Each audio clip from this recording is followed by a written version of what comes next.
তাকে হত্যা করার জন্য মূলত তাদের প্ল্যানটা ছিল প্রায় 2-3 মাস যাবত। তার লাশ নিশ্চিহ্ন করে গুম করে পৈশাচিকভাবে টুকরো টুকরো করে বিভিন্ন জায়গায় ফেলে দেওয়া হয়েছে। প্রথমত তারা বাংলাদেশের মাটিকে তারা ব্যবহার করতে চেয়েছিল, কিন্তু পরবর্তী পর্যায়ে বাংলাদেশ পুলিশের তথা ঢাকা মহানগর গোয়েন্দা সংস্থার তদন্ত সক্ষমতা এবং তাদের সফলতার কারণে এর আগেও অনেকগুলি হত্যাকাণ্ড সংঘটিত হয়েছে। প্রত্যেকটি হত্যাকাণ্ডের ক্লুজ আমাদের ডিবি পুলিশ, ঢাকা মহানগর গোয়েন্দা পুলিশ আমরা বের করেছি।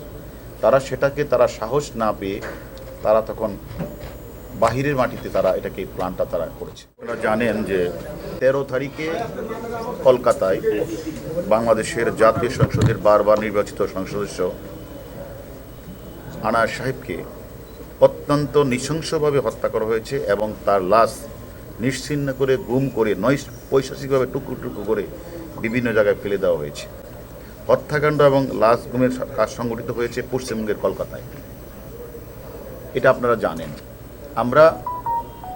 বিষয়টা আমরা আমাদের কাছে যে কয়জন আছে তাদের সাথে কথা প্রসঙ্গে যেটা আমরা জানতে পারি, এটা হচ্ছে তাকে হত্যা করার জন্য মূলত তাদের প্ল্যানটা ছিল প্রায় 2-3 মাস যাবত। তারা এই প্ল্যানটা করে আসছিল তাকে মেরে ফেলবে, এবং তারা যে এখানে যে মাস্টার মাইন্ড, তার বাসাটা হচ্ছে গুলশানের একটি বাসা, আরেকটি বাসা হচ্ছে বসুন্ধরা। এই দুইটি বাসাতেই অনেক দিন যাবতেই প্রায় 2 মাসের মতো তারা প্ল্যান করেছে তাকে সরিয়ে দেবে। কিন্তু আপনারা জানেন তারা এই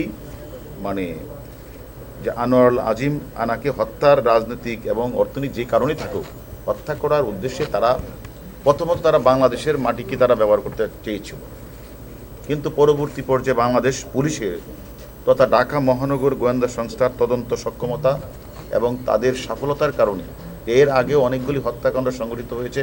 প্রত্যেকটি হত্যাকাণ্ডের ক্লুজ আমাদের ডিবি পুলিশ, ঢাকা মহানগর গোয়েন্দা পুলিশ আমরা বের করেছি।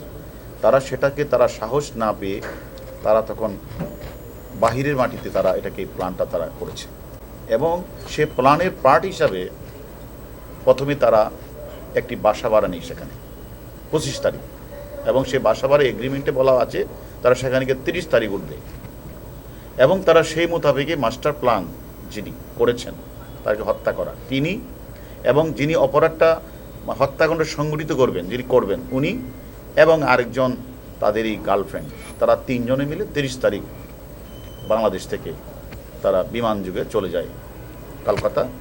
সেখানে তারা গিয়া যেই বাসাটায় তারা উঠেছে সেই বাসাটাতে ভাড়া করে সে বাসায় উঠেছে। অর্থাৎ তারা বোঝাতে চেয়েছে যে এখানে ফ্যামিলি থাকবে, এটা কোনো অপরাধের কোনো কিছু ঘটবে না, এরকম এটি তাদের প্রথম তাদের ইয়েটা ছিল এরকম। এবং তারা ঠিক 2 মাস যাবত আবার এটাও খেয়াল রাখছিল যে কোন সময় আমার যে ভিকটিম তিনি কলকাতা যায়। উনি কলকাতা মাঝে মাঝে যান, আগেও যে অনেকবার গেছেন, এবং উনি অনেক দিন ছিলেনও এক সময়, ওনার কিছু বন্ধুবান্ধব আছে। তিনিও এই 12 তারিখ উনি চলে যায়, সেখানে হলো